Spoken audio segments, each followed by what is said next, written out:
Yo, what's happening, guys? It's your boy Uncle P with another episode of Uncle P's podcast. Guys, listen, it's tight times in South Africa. Tough times.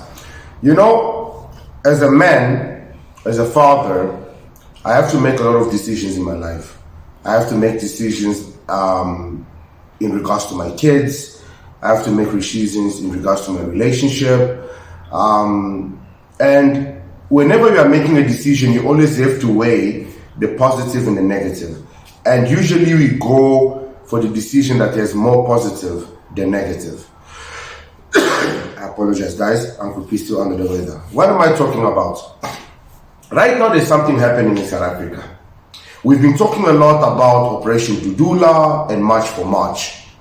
And we've been talking about obviously also what's happening in the police forces. Well, I haven't really been talking much about it because I've been told to try and avoid this whole conversation. But I watched a video that got me thinking. South Africa has one big issue, and the issue is trying to decide which political parties they should vote for because they literally cannot agree.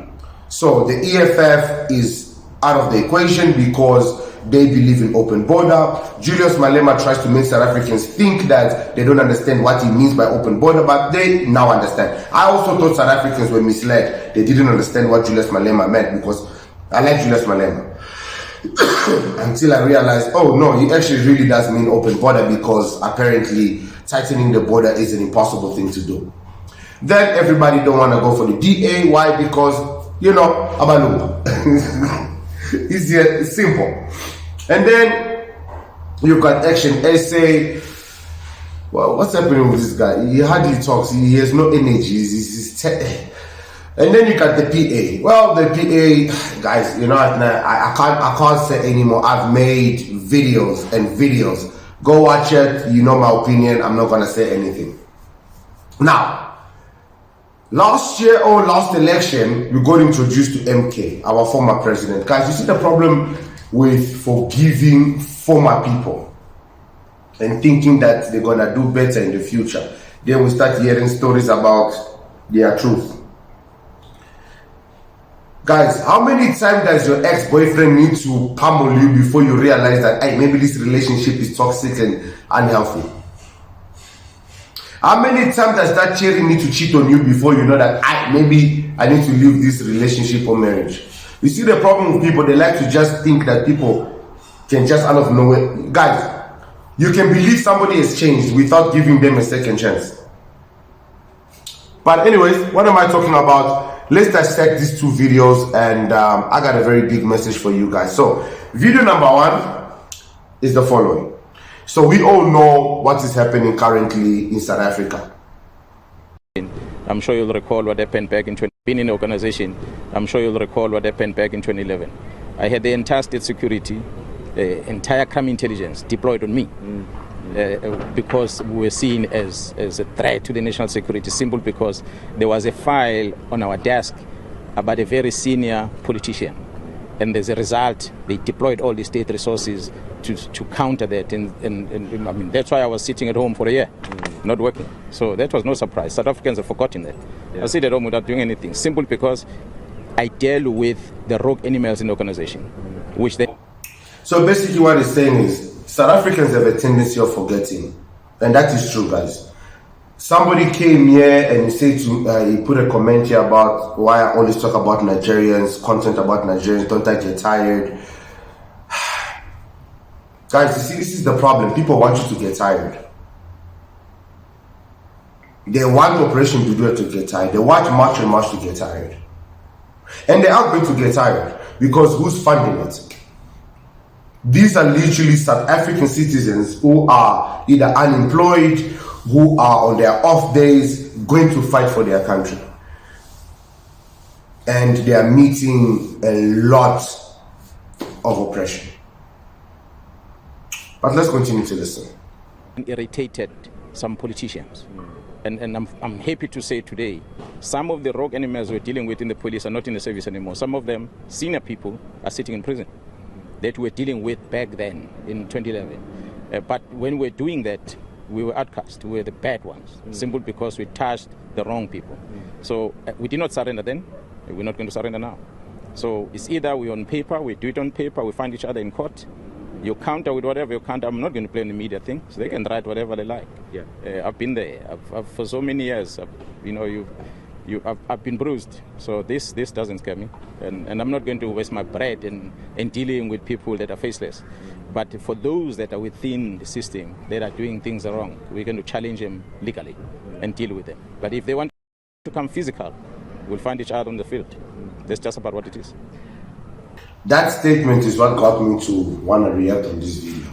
And for those that want to be physical, we find each other in the field, and that's how it's going to be.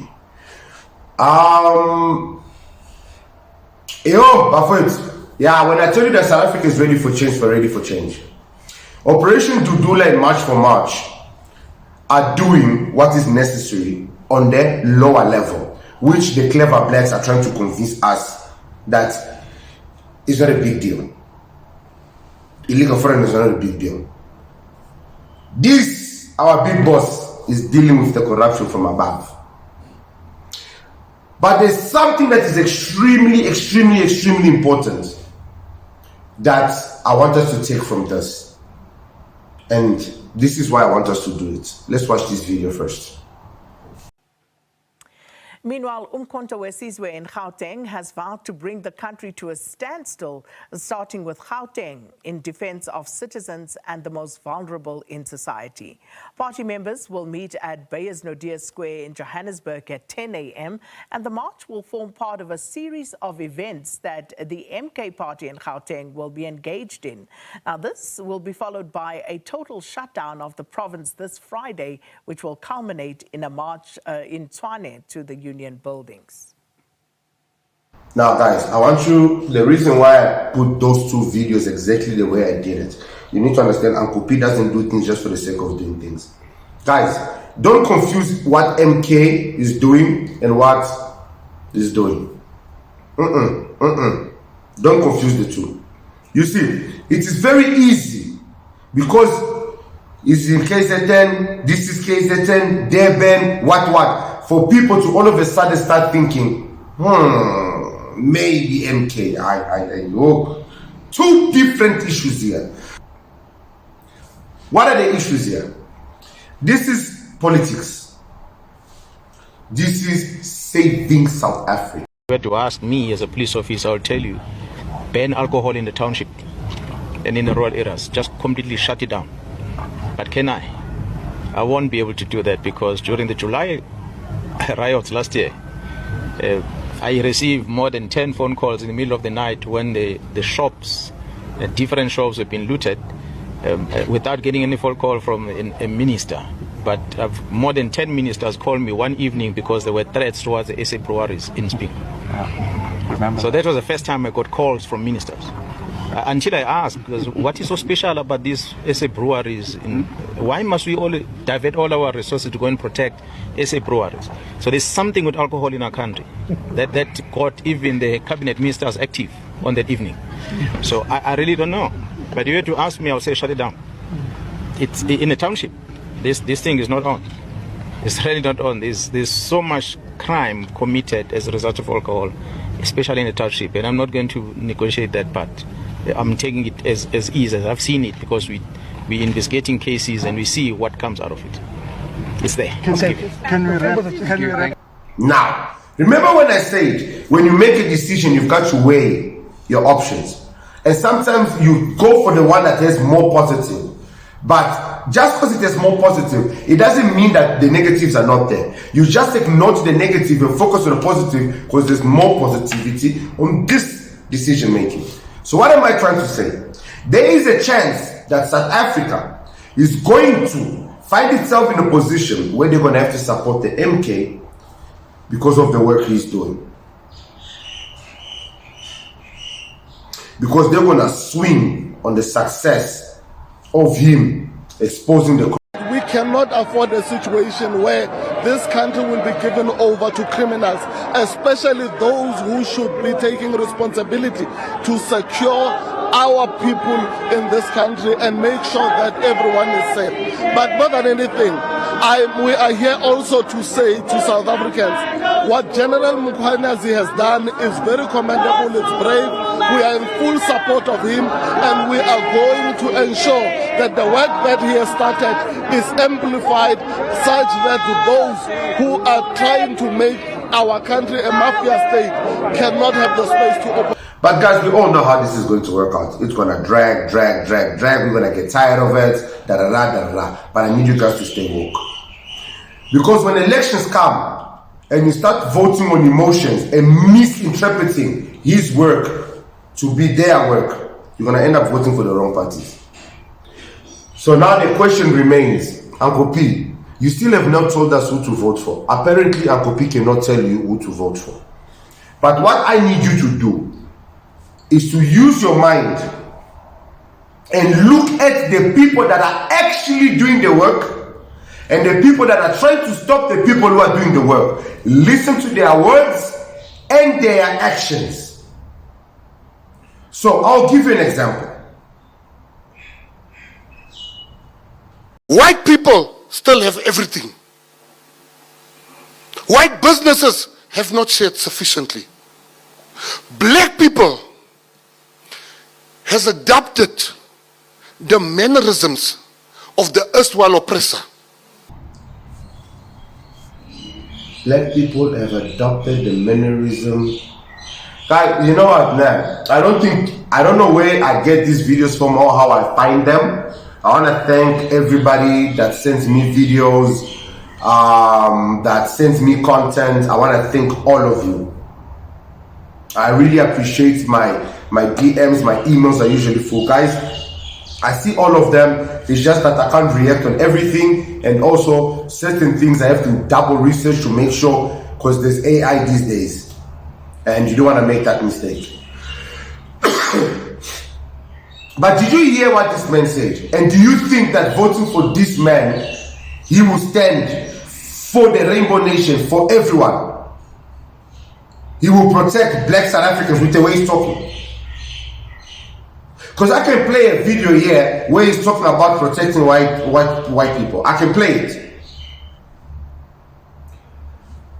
Okay, let's continue with this one. Because I come from the colored community, which were there during the times of Krotua. But today, legislatively, there's a difference between colored and black. Colored people today are not seen as Africans. While the first person Nelson Mandela hired was Professor Jakes Gerwel by his side. Then some fools come and they decide colored people cannot be black. While colored people, let me tell you something today. When Solomon Mahlangu was hanged, Frank Rivers was hanged. When Steve Biko was killed by the police, Ashley Creel was killed by the police. When Nelson Mandela was on Robben Island, Harry the Strandloper was the first president on Robben Island. When Walter Sisulu was on Robben Island, South Africa had many other prisoners on. To my beloved colored people, I never speak about you guys on this channel, man. I got colored babies. Don't be fooled by cute words. These men will do fuck all for colored people, bro. I yell money cap doing me. Hey, I'm so much telling you, man. This Brian gonna do cap, bro. This Brian gonna do foco, bro. I'm telling you, this Brian gonna do nothing. So much just talking cap here, bro. You so much see how he's losing his fucking words there. Because this is just a fucking speech, bro. If he meant it from the heart, he wasn't gonna so much talk like that. Ish, my so much colored accent is even coming out now there, bro. I grew up with the colored community, the most amazing, most beautiful community you will ever meet. This thing, oh, colored people are violent, colored people are this, colored people are that.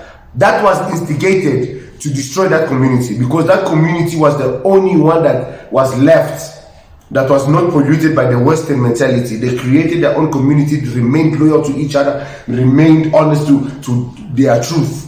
Even though the world was trying to say that they are a product of this. They remained on their truth and they minded their own business. It's everybody else that ended up minding their business. But what am I trying to say, guys? People will say whatever they need to say in order to get the votes they need to get. It's targeting colored people now. Because he knows to get the black South African vote is easy. Gayton is gonna make us happy. The guy is he's like Razmataz. If you like it, you see. So.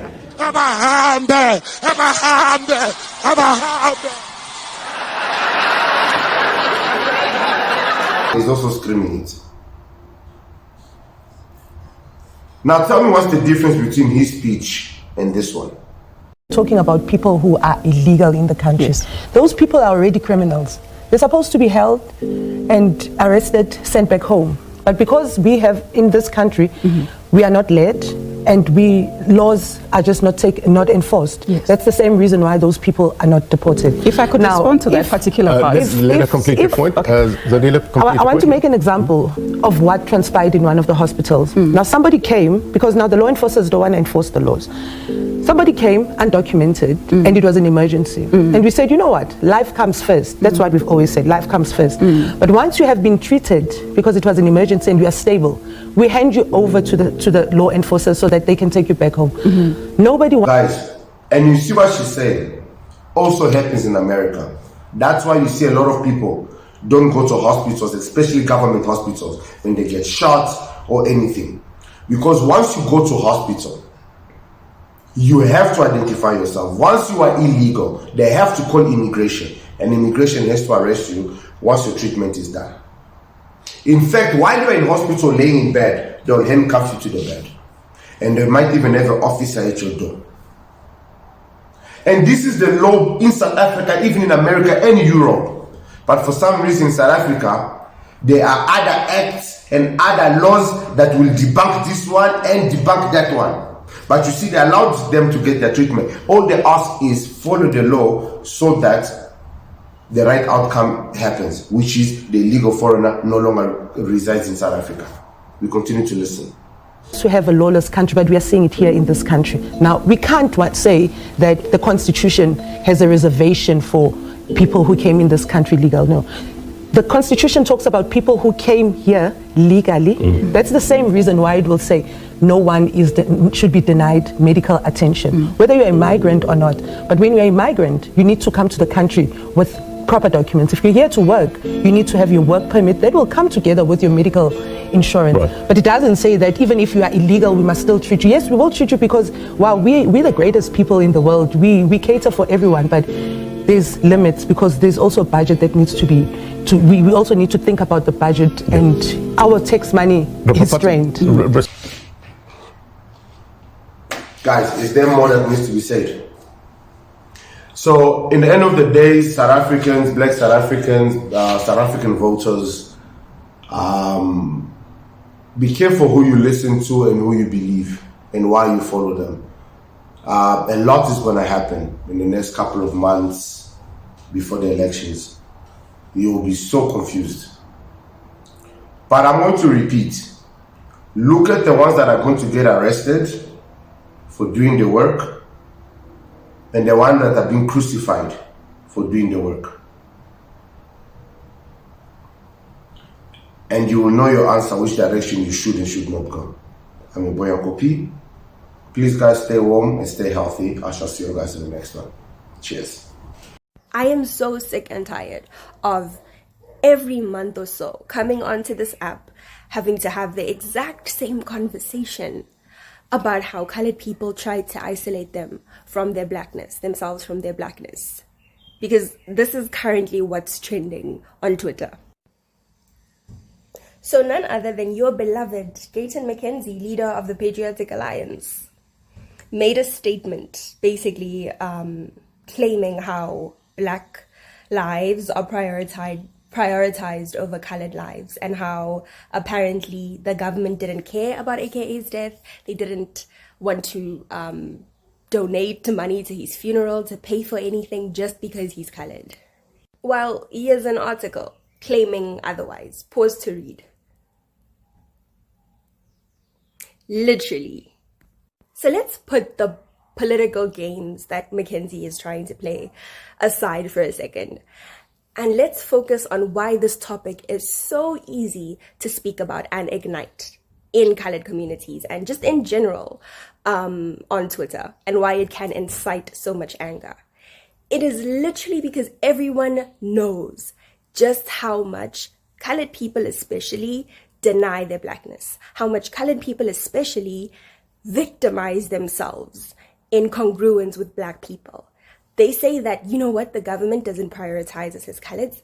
Besties, the government does the exact same thing to black people. I am so sick and tired of colored people refusing to understand that yes, they have problems. Yes, there is so much poverty in our colored communities, but those exact issues exist in black communities too. We are not isolated as a marginalized group in South Africa. And this division that Gayton McKenzie is clearly able to create so openly and easily is because colored people refuse to accept that they are black. They refuse to accept their blackness. And in the previous video I made, there were so many people claiming that, no, the reason colored people don't want to admit that they're black or say that they're black, it's because they're denying their other ethnicities. They're denying the fact that they're Asian, that they're white descendants. The issue is, what is your experience as a South African? Do you have a white experience in South Africa? Do you have an Asian experience in South Africa? Or do you have a black experience in South Africa? How are you treated by the government? You are treated exactly and seen as black by said government. The only time I actually see colored people claiming their Asian ancestry, their white ancestry, is when they use it to deny their blackness. Tell me right now, as a colored person, which Asian language can you speak?